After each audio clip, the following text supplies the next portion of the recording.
तथागत सम्यक संबुद्ध, तथागतांचा सद्धम्म, तथागतांचा पावन पवित्र पूजनीय भिक्खुसंघ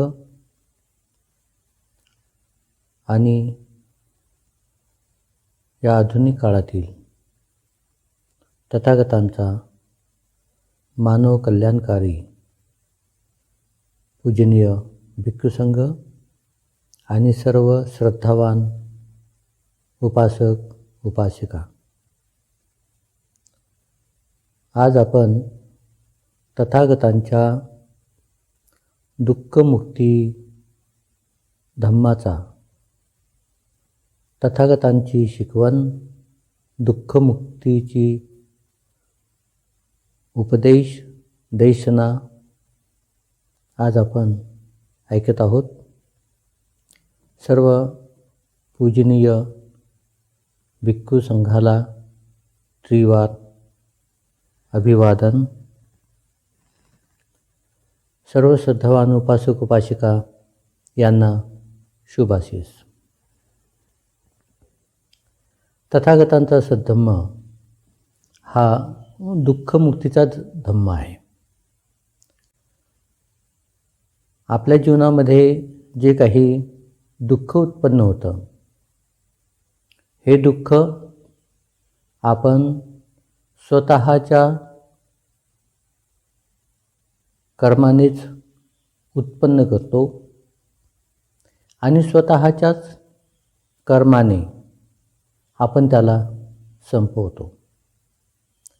म्हणजे जे काही आपल्या जीवनामध्ये दुःख उत्पन्न होतं, त्याचं कारण आपण स्वतः आपलं आचरण, आपली वागणूक, आपली कृती, आपले कर्म हे त्याला सर्वस्वी जबाबदार असतात.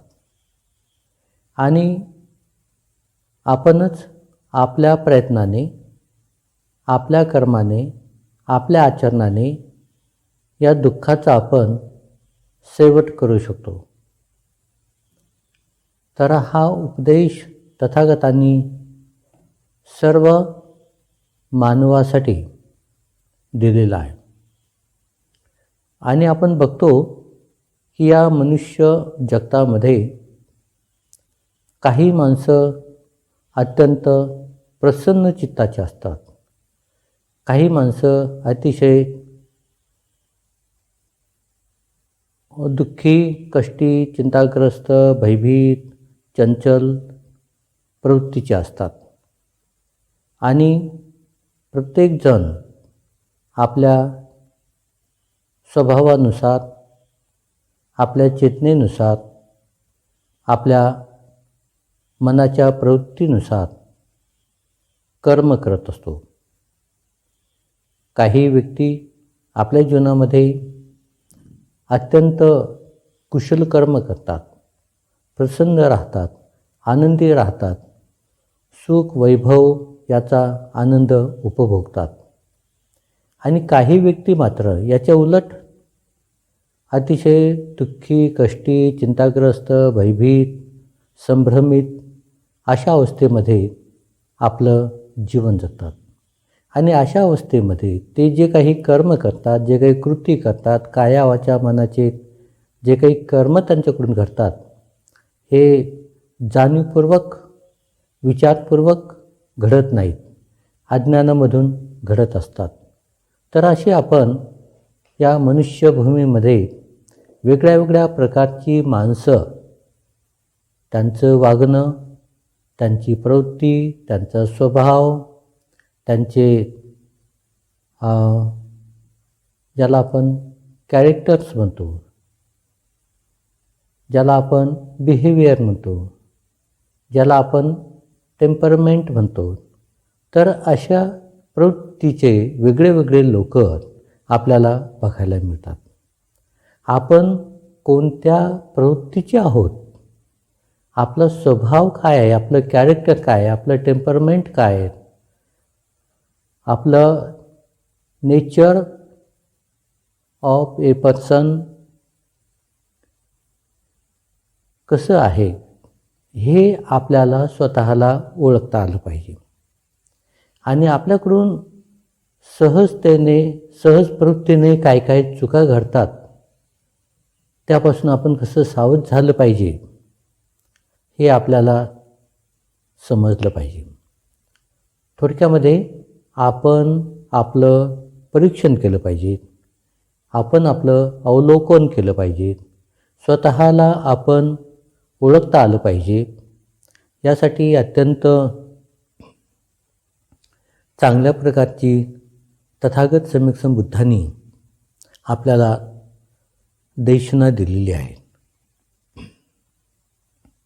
तर ही देशना, त्याचा सारांश, त्याचा आशय आज आपण समजून घेण्याचा प्रयत्न करू.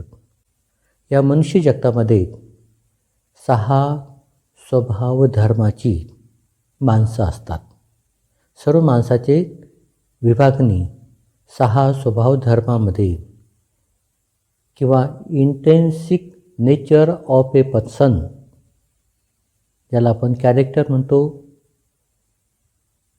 बिहेवियर म्हणतो, टेम्परमेंट म्हणतो, असे 6 प्रकारचे कॅरेक्टर्स तथागत सम्यक संबुद्धांनी सांगितलेले आहेत.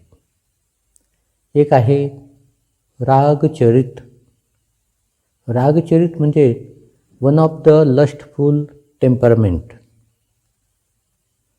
लस्टफुल टेम्परमेंट म्हणजे ज्या व्यक्तीचा स्वभाव, लक्षण, त्याचं कॅरेक्टर, त्याचं बिहेवियर, त्याचं टेम्परमेंट रागचरित आहे, म्हणजे लस्टफुल आहे.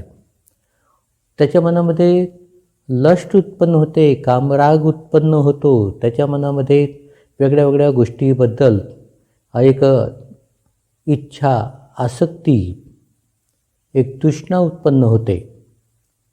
आणि अशा तृष्णेमधून तो अनेक नको असलेल्या गोष्टी करत असतो. त्याच्या मनामध्ये एक आसक्ती, तृष्णा, वासना या सर्व गोष्टीला एक प्रोत्साहन मिळते आणि त्या पद्धतीनं तो आपल्या जीवनामध्ये वागत असतो. तर जी माणसं अतिशय रागचरित आहे, म्हणजे त्याला कोणत्याही गोष्टी अनुराग ज्याच्यामध्ये उत्पन्न होतो, प्रेम उत्पन्न होतं, आसक्ती उत्पन्न होते, तृष्णा उत्पन्न होते, वासना उत्पन्न होते आणि त्याच्या आहारी तो जाऊन आपलं जीवन जगत असतो. असा रागचरित व्यक्ती आपण समाजामध्ये बघतो किंवा असेही गुण आपल्यामध्ये कधी कधी असू शकतात. तर अशा व्यक्तीचा एक स्वभाव आहे, त्याला सर्व चांगल्या गोष्टी आवडतात. अतिशय सुंदर, अतिशय मोहक, अतिशय प्रिय, ज्या मनाला नेहमी आल्हाद देतात, सुख देतात, आनंद देतात, त्याच्याबद्दल आसक्ती उत्पन्न करतात, अशा सर्व गोष्टी त्याला आवडतात. वस्तू, कपडे, भोजन, निवासस्थान, सर्व वस्तूमध्ये तो आनंद शोधण्याचा, आनंद उपभोगण्याचा आटोकाट प्रयत्न करतो. मग डोळ्याने जी वस्तू त्याला आवडते, कानाने जो आवाज त्याला आवडतो, नाकाने त्याला जो सुगंध आवडतो, जिभेने सर्व अन्नाचा जो आस्वाद घेतो, त्याच्या आवडीचे पदार्थ तो खातो आणि त्याचा तो नेहमी इच्छा ठेवतो. ज्याच्यामधून ज्या स्पर्शाची जाणीव त्याला आल्हाददायक, सुखकारक, त्याच्या इच्छेची पूर्तता करणारी असते, अशा वस्तू त्याला स्पर्शाच्या माध्यमाने आवडतात. मनाच्याही माध्यमाने त्याला ज्या गोष्टी त्याला सुख देतात, विचार केल्याने ज्या गोष्टीचा त्याचे स्वप्न असतात, त्या गोष्टीमध्ये तो रममान होतो, विचार करतो आणि नेहमी त्याला आवडणाऱ्या विषयामध्येच तो संलग्न राहतो. म्हणजे डोळे, कान, नाक, जीभ, त्वचा आणि मन या 6 आयतनाच्या माध्यमाने जो नेहमी सुख, आनंद, समाधान इच्छा, वासना, तृष्णा, अभिलाषा याच्यामध्ये जो नेहमी संलग्न असतो, तर असा व्यक्ती रागचरित संबोधला जातो. मग अशा व्यक्तींना भडक रंगाचे कपडे आवडतात. अशा वस्तूंना गोड आवडतं खाण्याच्या पदार्थामध्ये. अशा व्यक्तींना अत्यंत सुंदर आवाज जे अत्यंत मनामध्ये एक काम वासनेला जागृत करतात, तर अशा आवाजाच्या अधीन तो व्यक्ती होतो. वेगवेगळे त्याचे असे हे तृष्ण उत्पन्न करणाऱ्या विषय भोगामध्ये तो नेहमी संलग्न असतो, तर असा व्यक्ती रागचरित असतो. जर असा व्यक्ती या सर्व विषय भोगाच्या कामवस्तूच्या अधीन गेला, तर त्याच्या जीवनामध्ये अनेक तृष्णा उत्पन्न होतात, अनेक वासना उत्पन्न होतात आणि त्याच्याकडून अनेक कर्म, वाईट सवयी, वाईट गोष्टी त्याच्यामध्ये उत्पन्न होतात आणि त्याच्या जीवनामध्ये ते दुःख उत्पन्न करतात. जर असं आपला स्वभाव, आपलं लक्षण, आपलं आचरण असेल, तर निश्चितच असा व्यक्ती या भौतिक वस्तूमध्ये त्याचा उपभोग घेऊन कधीही सुखी, समाधानी, आनंदी आणि संतुष्ट होऊ शकत नाही. म्हणून हे त्याच्या जीवनासाठी दुःखाचे कारण बनतात. त्याचा स्वभाव, त्याचं लक्षण, त्याचं नेचर हे त्याला दुःख उत्पत्तीचं कारण बनतं. आणि अशा गोष्टीवर कशा प्रकारे आपण मात करावी, कशा प्रकारे त्याच्यावर आपण नियंत्रण करावं, कशा प्रकारे अशा गोष्टीवरती आपण आपला ताबा मिळवावा, मोठे प्रश्न आहेत. तर त्यासाठी भगवान बुद्धाने अशा लोकांना एक उपाय म्हणून अशुभ भावना म्हणजे अशा एक अशुभ समाधी, अशुभ आलंबनावरती केलेली समाधी, त्याला अशुभ भावना म्हणतात. तर अशुभ भावना करून आपल्या मनामध्ये जे काही कामराग आहे, जे काही वासना आहे, जे काही तृष्णा आहे, जे काही आकर्षण आहे विरुद्ध लिंगाच्या प्रती, म्हणजे स्त्रीला पुरुषाचं आणि पुरुषाला स्त्रीचं हे जे काही आकर्षण आहे आणि जे समाधीमध्ये नेहमी अडथळा उत्पन्न करतं, जे या कामवासनेच्या आहारी जातात, तर अशा लोकांसाठी भगवान बुद्धाने अशुभ भावना सांगितलेली आहे. ही अशुभ भावना जे गोष्टी आपल्याला डोळ्याने पाहताना आवडत नाहीत, कानाने ज्याचा आवाज आवडत नाही, नाकाने ज्याचा गंध आवडत नाही, जिभेने ज्याची चव आवडत नाही, स्पर्शाने ज्याची स्पर्श आवडत नाही, मनाने ज्यामध्ये आपण रममान होतो असे काल्पनिक दिवसा स्वप्न पाहणारी, आपल्या विचारामध्ये तल्लीन राहणारी अशी जी प्रवृत्ती असते, अशा प्रवृत्तीला नियंत्रण करण्यासाठी, त्याच्यावरती ताबा मिळवण्यासाठी, त्याच्यापासून सुटका करण्यासाठी अशुभ भावना करावी लागते. मग ही अशुभ भावना कशावरती करावी लागते? जर समजा आपल्या मनामध्ये जास्तच स्त्री आणि पुरुष याच्या जे काही आपला पुरुष असेल तर स्त्रीबद्दल त्याला जास्त कामासक्त भावना उत्पन्न होते आणि तो जास्त स्त्रीच्या स्वभावासाठी अतृप्त राहतो. स्त्रीच्या स्वभावासाठी, स्त्रीच्या स्पर्शासाठी जो अत्यंत कामासक्त होतो आणि याच्यामध्ये स्वतःचा वेळ, स्वतःची शक्ती, स्वतःची बुद्धी, स्वतःचा पैसा खर्च करतो आणि जीवनामध्ये फक्त दुःख आणि दुःख उत्पन्न करतो. तर अशा व्यक्तीला नियंत्रित होण्यासाठी, अशा व्यक्तीला संयमित होण्यासाठी त्याला अशुभ भावना करावी लागते. तर ही अशुभ भावना तो जर समजा एखादं काही सडलेलं प्रेत असेल किंवा प्रेत पडलेलं असेल, कुजलेलं असेल, सडलेलं असेल, दुर्गंध येत असेल किंवा त्याच्यामध्ये जीवजंतू बॅक्टेरिया तयार झालेले असतील किंवा हाडाचा सापळा असेल, तर अशा आलंबनावरती, समाधीच्या अशा अशुभ आलंबनावरती त्याला समाधी करावी लागते. मग त्याला वेळप्रसंगी स्मशानभूमीमध्ये जाऊन समाधी करावी लागते. वेळप्रसंगी जे काही अशुभ डोळ्याने दिसणारं, कानानं आवाज येणारं जे काही अशुभ लक्षणं आहेत, त्यावरती त्याला चित्त एकाग्र करून त्याची वस्तुस्थिती, त्याची सत्यता, खरी परिस्थिती, त्या प्रेताची, त्या वस्तूची, त्यावरती त्याला केंद्रित होऊन लक्ष सतर्क करून त्याचं चिंतन मनन करावं लागतं. ही अशुभ भावना त्याला करावी लागते.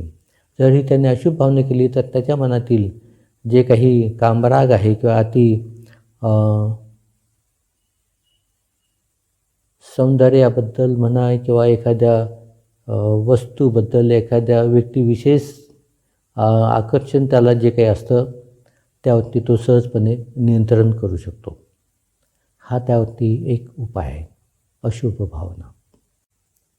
त्यानंतर वेगळ्या चरित्राचे, वेगळ्या चर्याचे काही व्यक्ती असतात.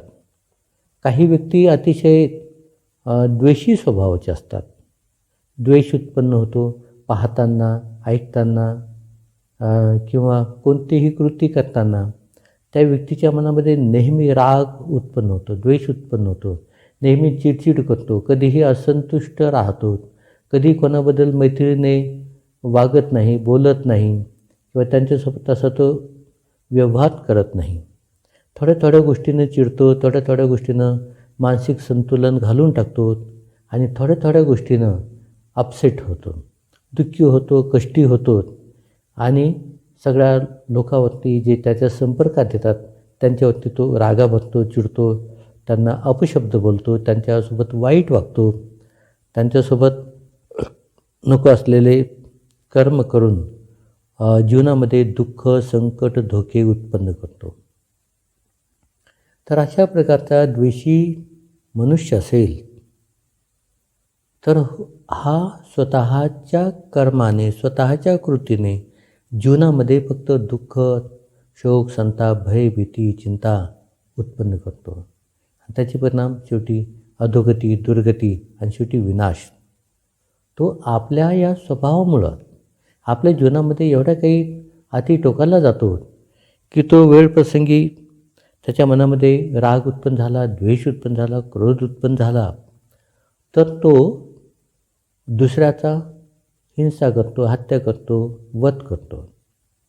आणि कदाचित त्याला ते करता नाही आलं तर तो अति रागाने, अति द्वेषाने स्वतःचाही नाश करतो, स्वतःचाही विध्वंस करतो. कधीकधी आत्महत्या करतो, स्वहत्या करतो. कशामुळं? मनामध्ये जो काही राग असतो, द्वेष असतो, तर हा राग, द्वेष किंवा ही दुष्ट भावना त्याला स्वस्थ बसू देत नाही, त्याला समाधी, शांती, सुख अनुभव देत नाही. तर अशा दोषचरित व्यक्तीचा स्वभाव, धर्म, गुणधर्म, लक्षणं बदलण्यासाठी भगवान बुद्धाने मैत्री भावना सांगितलेली आहे. मैत्री भावनेचा त्याने अभ्यास केला पाहिजे, मेतानुसती केली पाहिजे. तर ही मेतानुसती सर्वप्रथम स्वतःवरती मैत्री भावना करावी, स्वतःपासून त्याची सुरुवात करावी.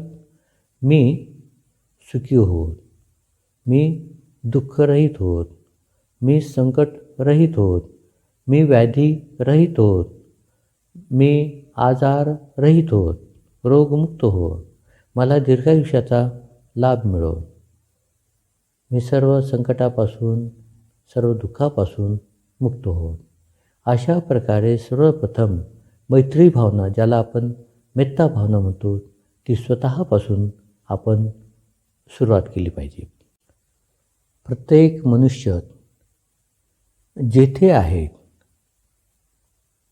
तो या विश्वाचं, या जगाचं तो केंद्रस्थानी आहे, तो सेंटर आहे आणि त्याच्यापासून 10 दिशा ह्या चालू होतात. आणि मनुष्य म्हटल्यानंतर 10 दिशेमध्ये जे प्राणी, सत्व, मनुष्य, देवता, दृश्य अदृश्य सर्व सत्व, सर्व प्रकारचे जे राहतात, त्या सत्वांसोबत माणसाचे कधी ना कधी, काही ना काही, कुठे ना कुठेतरी संबंध येतात, कर्म घडतात, चांगलेही घडतात आणि वाईटही घडतात. कारण की मनुष्य या निसर्गामध्ये राहत असताना त्याच्या संबंध सर्व सजीव, सत्व, प्राणी, मनुष्य, देवता, दृश्य अदृश्य जे जे काही सत्व आहेत त्यांच्यासोबत त्याचे कर्म घडत असतात. चांगलेही घडतात आणि वाईटही घडतात. त्यामुळे चांगले घडले तर तिथे त्यांच्या संबंधामध्ये सुख उत्पन्न होते, आनंद उत्पन्न होतो, समाधान उत्पन्न होतं, ते निर्विघ्न होतात, एकमेकाचे मित्र बनतात, एकमेकाला सहाय्यक, प्रत्येक जन्मामध्ये, प्रत्येक अवस्थेमध्ये, प्रत्येक भूमीमध्ये ते कल्याणकारी एकमेकाचे मित्र बनतात, सहाय्यक बनतात. तर अशा जीवनामध्ये सुख उत्पन्न होतं, अशा जीवनामध्ये आनंद उत्पन्न होतो, अशा जीवनामध्ये समाधान उत्पन्न होतं आणि प्रत्येक सत्व या गोष्टीची अपेक्षा करत असतो. कोणताही असो, मनुष्य असो किंवा प्राणी असो, लहान असो की मोठा असो. पण काही माणसं त्यांच्या या दोषचरित प्रवृत्तीने ज्या ज्या वेळेला अशा सत्वांच्या, माणसांच्या, दृश्य अदृश्य जे जे काही प्राणी आहेत, सत्व आहेत, त्यांच्या संपर्कामध्ये आल्यानंतर आपल्या रागीट प्रवृत्तीमुळे, द्वेष प्रवृत्तीमुळे त्यांच्यासोबत त्याचे वाईट कर्म घडतात. आणि वाईट कर्म घडल्यानंतर तेथे शत्रुत्व उत्पन्न होतं, तेथे एक स्वार्थीपण उत्पन्न होतं, तेथे हिंसा, हत्या हे त्याच्या कर्मामधून घडतं. आणि मग ते सत्व, ते प्राणी त्या जन्मामध्ये, त्या ठिकाणी, त्या वेळेला त्याचे शत्रू बनून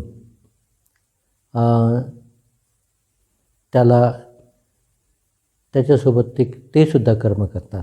अशा प्रकारे त्याचं शत्रुत्व हे सतत चालू राहतं, ते कमी होत नाही. या जन्मापासून अनेक पुढच्या जन्मामध्ये त्याचं शत्रुत्व चालू राहतं आणि त्याचं मूळ मागच्याही जन्मापासून संस्काराच्या रूपाने ते त्याला नेहमी फळ देत असतं. तर अशा शत्रुत्वाचा, अशा दोषचरित प्रवृत्तीचा नाश करण्यासाठी भगवंताने मैत्री भावना सांगितलेली आहे. आपल्या स्वतःवरती मैत्री करायची आणि 10 दिशेमध्ये जे काही सत्व आहेत, प्राणी आहेत, मनुष्य आहेत, देवता आहेत, दृश्य अदृश्य सर्व जे आहेत त्यांच्याप्रती मैत्री भावना आपण करावी. जर आपण मैत्री भावना केली तर हे 10 दिशा मैत्री भावनेनं व्याप्त होतात आणि एकही दिशा खाली राहत नाही, की जेणेकरून त्या दिशेतील सत्वाला, त्या दिशेतील प्राण्यांना, त्या दिशेतील मनुष्य आणि देवतांना आपल्यापासून मैत्री मिळाली नाही, अशी एकही दिशा खाली राहत नाही. जर आपण अशा प्रकारची मैत्री भावना केली तर कोणताही पशु पक्षी प्राणी मनुष्य देवता दृश्य अदृश्य सर्व सत्व मैत्री भावनेने आपण त्यांना बंदिस्त केल्यामुळे, मैत्री भावना करून त्यांना आपण प्रेम दिल्यामुळे, आपल्यामध्ये दया करुणा त्यांच्याबद्दल सद्भावना ठेवून जर आपण त्यांच्याशी वागलं तर कोणताही सत्व, कोणताही प्राणी, कोणताही देवता, कोणताही मनुष्य, कोणताही दृश्य अदृश्य जे काही असतील ते आपल्यावरती आघात करत नाही, आपल्यावरती संकट, धोका, शत्रुत्व उत्पन्न करत नाहीत.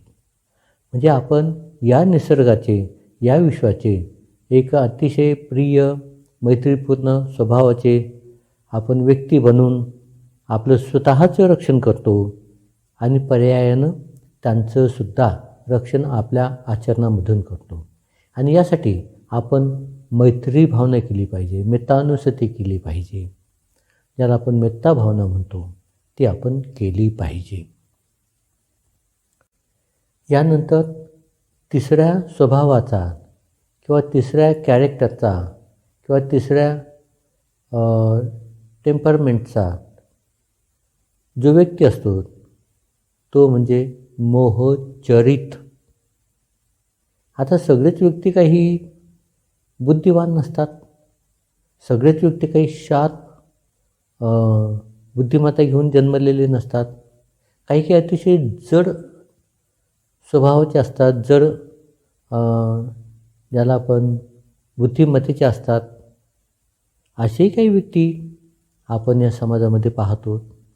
तर अशा स्वभावाचे, ज्यांची बुद्धी चालत नाही, ज्यांची बुद्धी तीक्ष्ण नाही, ज्यांची बुद्धी अतिशय जड आहे, ज्यांना काही चांगल्या गोष्टीचं, चांगल्या महत्त्व कळत नाही किंवा चांगल्या गोष्टीचं ते पालन करत नाहीत किंवा चांगल्या गोष्टी करू शकत नाही, पण अज्ञानवश, मोहवश ते कोणतेही वाईट गोष्टीच करत असतात किंवा ते जे त्यांची कृती घडते ती त्यांना दुःखच उत्पन्न करते, दुःखदायीच बनते. त्यांचे कर्म, त्यांची कृती त्यांच्या जीवनामध्ये सुख उत्पन्न न करताना त्यांच्या अज्ञानाने, त्यांच्या कमी बुद्धीमुळे जे कृत्य घडतं, जे कर्म घडतात त्याची फळ त्या व्यक्तीला नेहमी दुःखदायी असतात. त्याची जीवनामध्ये प्रगती होत नाही, तो पुढे जाऊ शकत नाही आणि पुढे गेला नाही, प्रगती झाली नाही तर त्याला जीवनामध्ये खूप दुःख होतं. कारण की बाकीचे सगळे पुढे जातात, जीवनामध्ये यशस्वी होतात आणि हा व्यक्ती त्यांच्या तुलनेमध्ये नेहमी मागं राहतो, त्यांची बराबरी करू शकत नाही. पुढे गेलेले व्यक्ती त्यांचं ऐश्वर्य, त्यांचे यश पाहून तो नेहमी जळत असतो आणि दोष मात्र दुसऱ्यांना देत असतो. माझी प्रगती यांच्यामुळे झाली नाही, यांनी मला संधी दिली नाही, यांनी मला मदत केली नाही, अशा प्रकारे आपल्या अपयशाचं खापर तो दुसऱ्याच्या डोक्यावरती फोडून समाधान मानत असतो, पण स्वयंप्रयत्न करत नाही, स्वतःला ओळखत नाही, स्वतःला बदलवत नाही, स्वतःला परिस्थितीनुसार पुढे प्रयत्न करून तो जाऊ शकत नाही. तर अशा स्वभावाचा व्यक्ती त्याला मोहचरित असं मानलं जातं.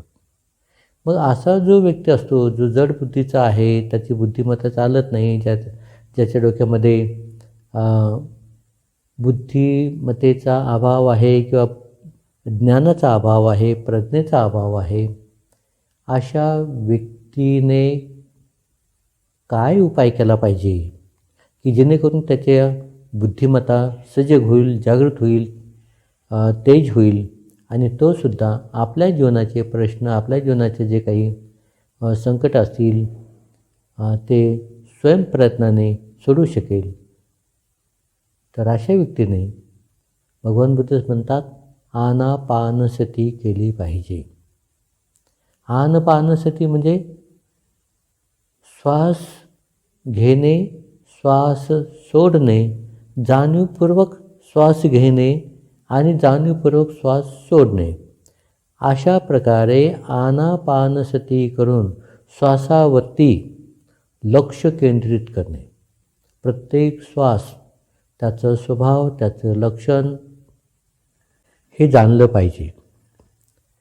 आणि चित्त एकाग्र करून, चित्त ध्यानस्थ करून, चित्त सजग आणि जागृत करून प्रत्येक गोष्टीचं अवलोकन केलं पाहिजे. आणि अशा प्रकारे सजगता, जागरूकता, स्मृती वाढवण्यासाठी समाधी करून स्वतःचे जे काही काया, वाचा, मनाने जे काही अकुशल कर्म घडतात, वाईट कर्म घडतात, ते जाणून त्याचं उच्चाटन हे ध्यान भावनेच्या माध्यमाने, समाधीच्या माध्यमाने केलं पाहिजे. आणि म्हणून अशा व्यक्तीला आनापानसती करणे अत्यंत कल्याणकारी आहे, अत्यंत महत्त्वाचं आहे. यानंतर आपण काही व्यक्ती बघतो, काही व्यक्ती खूप खूप श्रद्धावान आहेत. बुद्ध, धम्म, संघ याबद्दल ते श्रद्धा ठेवतात. स्वतःच्या कर्माबद्दल विश्वास ठेवतात, आत्मविश्वास ठेवतात. स्वतःच्या कर्मावरती श्रद्धा ठेवतात, स्वतःच्या प्रयत्नावरती श्रद्धा ठेवतात. आणि जे कर्म स्वयं करतो त्याचं आपल्याला निश्चितच त्या कर्माच्या अनुषंगाने त्याच प्रकारे त्याचं फळसुद्धा आपल्याला मिळणार, या गोष्टीवरती विश्वास ठेवतो, या गोष्टीवरती भरोसा ठेवतो. अशा प्रकारची श्रद्धा ठेवणारी माणसं कर्म आणि विपाक याच्यावरती श्रद्धा ठेवतात, स्वतःच्या कर्मावरती श्रद्धा ठेवतात. बुद्ध, धम्म, संघ या 3 रत्नावरती श्रद्धा ठेवतात. अर्हत व्यक्तीला मानून त्यांच्याबद्दल श्रद्धा ठेवतात. आपल्या जीवनामध्ये जे जे काही कुशल कर्म ते करतात, पुण्यकर्म करतात, त्याच्यावरती ते श्रद्धा ठेवतात. आपल्याकडून जीवनामध्ये जे काही पापकर्म घडतं, वाईट कर्म घडतात, अकुशल कर्म घडतात, ते आपल्या बुद्धीने जाणतात, ते आपल्या प्रज्ञेने जाणतात आणि त्याचे दुष्परिणाम होतात, दुष्परिणाम भोगावे लागतात. याबद्दलही ते सजग राहून, जागृत राहून त्या सर्व कर्म आणि विपाकावरती श्रद्धा ठेवतात. तर अशी माणसं श्रद्धाचरित मानल्या जातात. जे बुद्ध धम्म संघावरती श्रद्धा ठेवतात, कर्म विपाकावरती श्रद्धा ठेवतात, अर्हतावरती श्रद्धा ठेवतात, आपल्या कर्मावरती श्रद्धा ठेवतात, पापानी पुण्यावरती त्याच्याबद्दल सजग जागृत राहतात. पाप आणि पुण्य यालासुद्धा जे मानतात, समजतात, त्याच्याबद्दल जाणीव ठेवतात. तर अशी श्रद्धावान माणसं निश्चितच आपल्या जीवनामध्ये उन्नती, प्रगती करतात आणि आपल्या जीवनामध्ये सर्व कुशल धर्माचं उत्पत्ती ते स्वयं श्रद्धेनं, स्वयंप्रज्ञेने, स्वयंप्रयत्नाने ते निर्माण करतात. अशी माणसं दानधर्म करतात, अशी माणसं शीलाचं पालन करतात, अशी माणसं समाधीचा अभ्यास करतात, अशी माणसं प्रज्ञा विकसित करतात आणि आपल्या जीवनाचं जे जे काही नकारात्मक प्रवृत्ती आहे, नकारात्मक भावना आहे की जे जीवनामध्ये दुःख उत्पन्न करतात, तर अशा नकारात्मक भावनेचं ते पूर्णपणे उच्चाटन करतात. तर अशा माणसांना जीवनामध्ये जास्तीत जास्त लाभ होतो. जे अंधश्रद्धा, अंधविश्वास, कर्मकांड, यज्ञ, याग, उपास, तापास, नवस याला बळी पडत नाही, जे आत्मा, परमात्मा, ईश्वर, परमेश्वर याच्या मोहमायामध्ये, जाळामध्ये फसत नाहीत आणि असे त्या गोष्टी आपल्या जीवनामध्ये करत नाहीत, तर अशी श्रद्धावान माणसं त्यांना जीवनामध्ये जास्तीत जास्त लवकरात लवकर लाभ मिळावा यासाठी भगवान बुद्ध त्यांच्यासाठी बुद्धानुसती सांगतात. बुद्धानुसतीचा त्यांनी अभ्यास केला पाहिजे, बुद्धानुसतीचा त्यांनी भावना केली पाहिजे.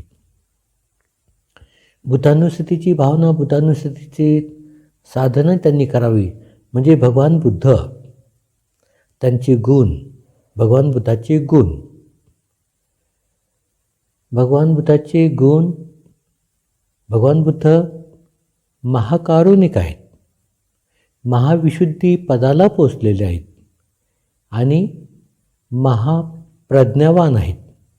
अशा भगवान बुद्धाच्या गुणाचं स्मरण त्यांनी करावं, त्याच्यावरती त्यांनी साधना करावीत, चिंतन मनन करावं आणि आपली मध्ये असलेली श्रद्धा वृद्धिंगत करून जीवनाचे ध्येय उद्देश निर्वाणपद त्यांनी प्राप्त करावं.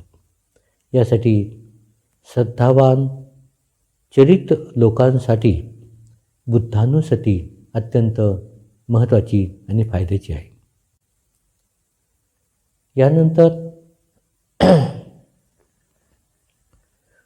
दुसऱ्या प्रकारची माणसं जी आहेत ती एक बुद्धिचरित या स्वभावाची आहेत. बुद्धिचरित म्हणजे one of the intelligent temperament, one of the intelligent temperament म्हणजे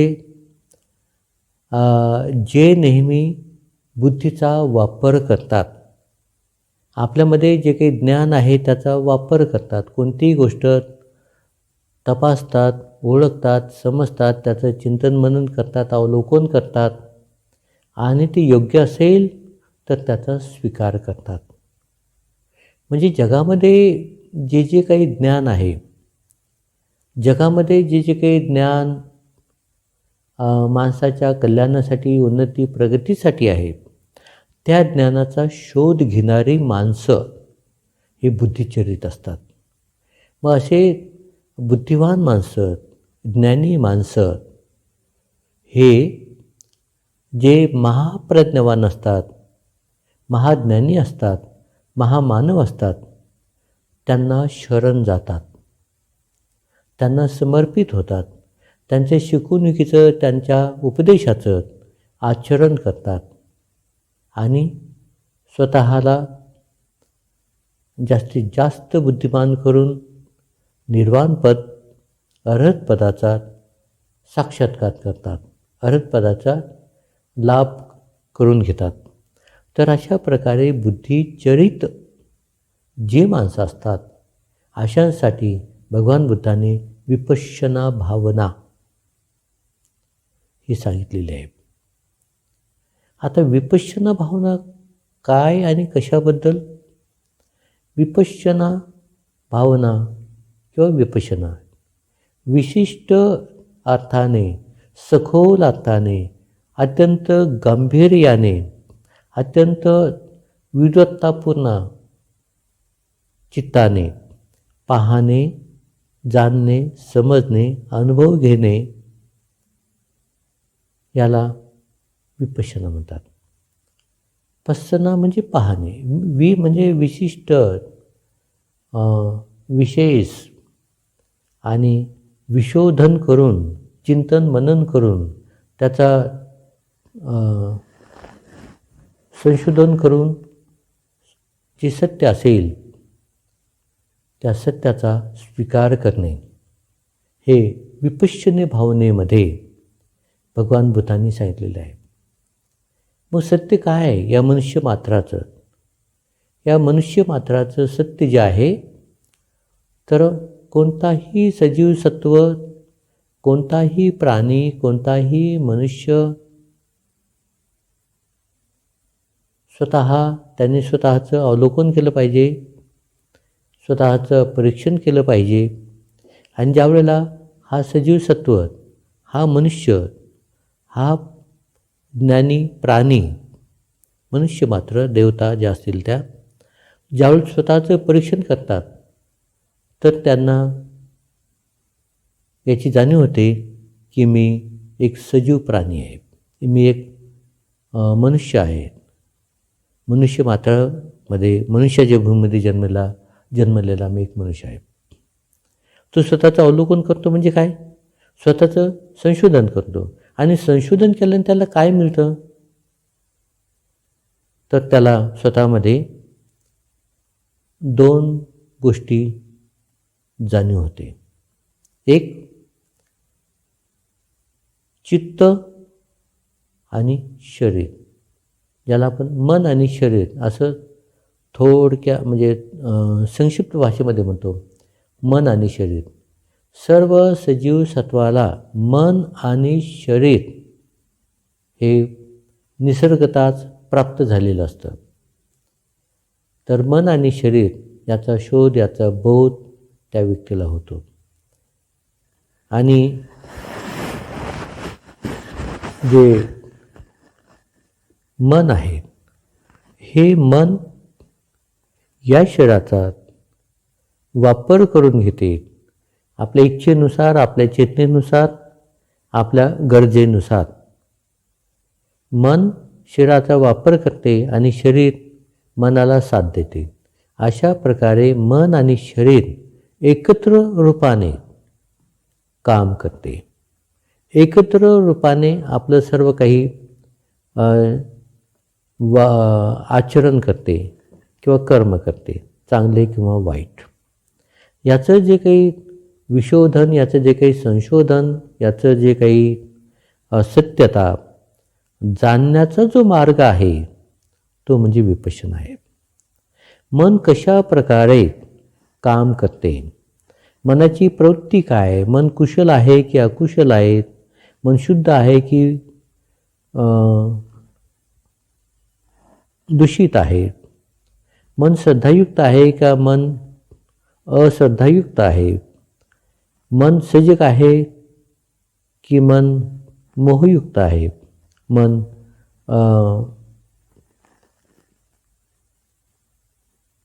मनाची प्रवृत्ती, मनाचे लक्षण, मनाचे स्वभाव धर्म, त्याचं परीक्षण आणि त्याचं कार्य जे कर्माच्या रूपाने आपण अनुभवतो.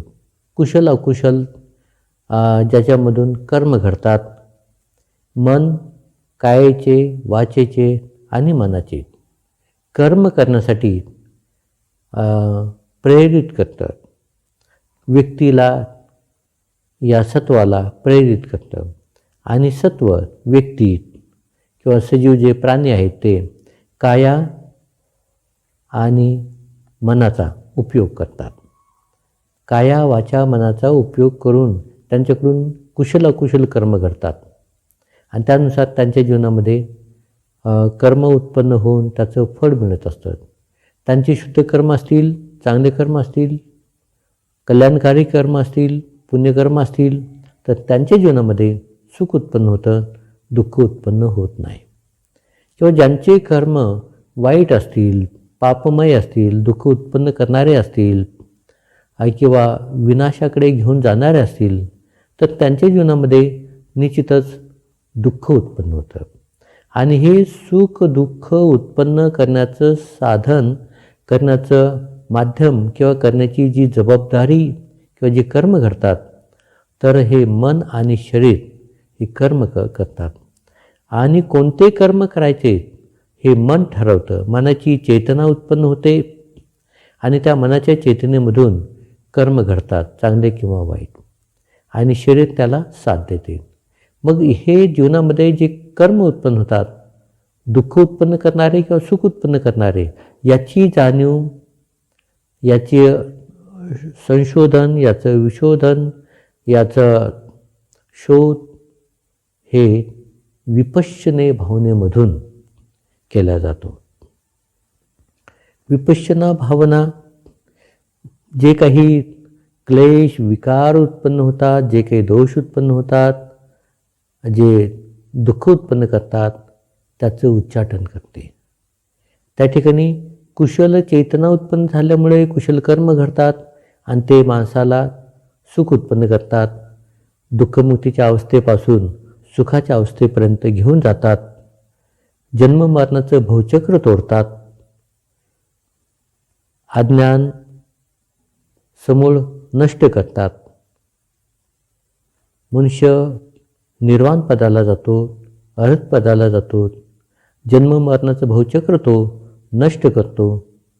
अशा प्रकारे जीवनामध्ये सर्वोत्तम उच्चतम अवस्था प्राप्त करतो. अर्हत पदाची निर्वाण पदतो जाणतो, समजतो, साक्षात्कार करतो. तर हे सर्व काही विपश्यना भावनेमधून माणसाला प्राप्त होतं. म्हणून विपश्यना भावना ही आपण केली पाहिजे आणि आपल्या जीवनाचे सर्व दुःख आपण नष्ट केले पाहिजे. स्वयंप्रयत्नानेच आपण दुःखाचा नाश करू शकतो, दुःखापासून सुटका मिळू शकतो. आणि बुद्ध म्हणतात, अत्तही अत्नो नाथो कोई नाथो परोसिया अत्तनाव सुदंतेन नाथं लभती दुर्लभं. आपणच आपले स्वामी आहोत, आपणच आपले मालक आहोत, आपणच आपले उद्धारकर्ते आहोत.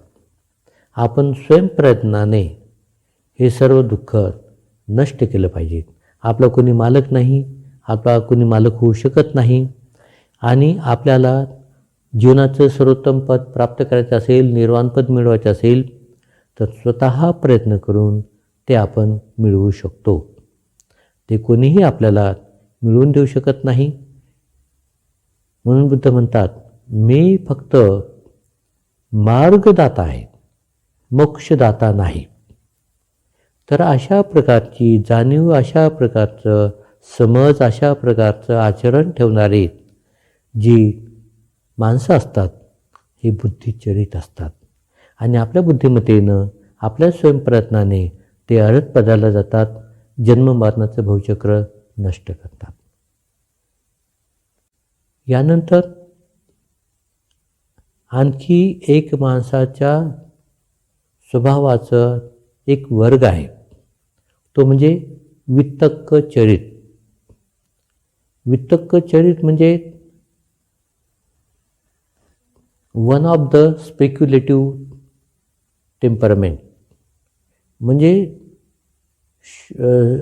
शशांक दृष्टी, म्हणजे शंका कुशंका, तर्क वितर्क याच्यामधून गुरफटून गेलेली, ज्याच्यामध्ये भ्रामक अवस्था आहे, संभ्रमित अवस्था आहे, जे कोणत्याही गोष्टीचा निर्णय घेऊ शकत नाही, कोणतीही गोष्ट त्यांना सहजासहजी समजत नाही, नेहमी शंका कुशंका भ्रामिक अवस्था उत्पन्न होते. आणि अशा पद्धतीने त्यांनी कोणतेही कर्म केले तर ते निर्दोष असू शकत नाही, दोषरहित असू शकत नाही. तर अशी ही माणसं, अशाही स्वभावाची माणसं आपण समाजामध्ये पाहतो. आणि त्यांच्यामध्ये हे आपण बघतो की हे वितर्क चरित आहेत.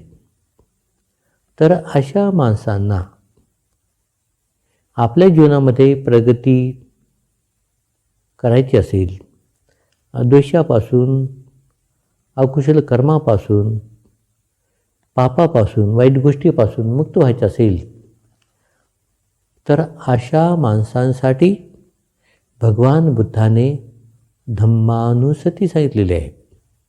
धम्मानुसती म्हणजे धम्माचे जे गुण आहेत, स्वाखातो भगवता धम्मो संदिष्टिको अकालिको,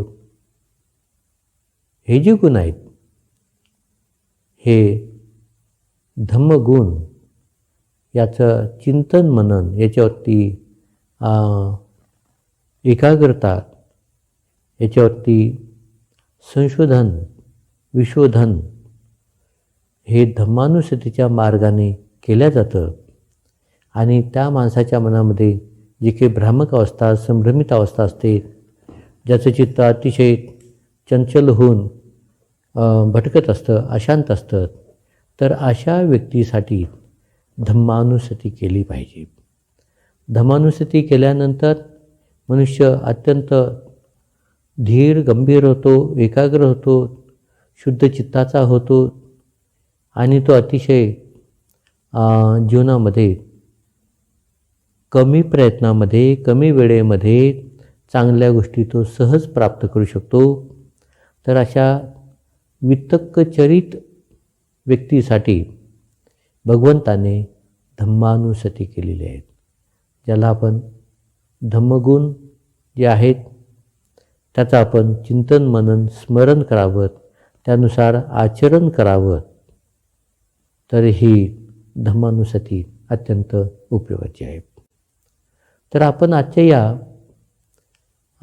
प्रवचनाच्या माध्यमाने हे जाणलं समजलं की जे काही मनुष्य मात्र आहेत, काहीच्या जीवनामध्ये सुख समाधान आनंद उत्पन्न होते, काहीच्या जीवनामध्ये यश संपन्न होते, भरभराट होते, पुढे जातात, खूप प्रगतिशील असतात, यशस्वी होतात.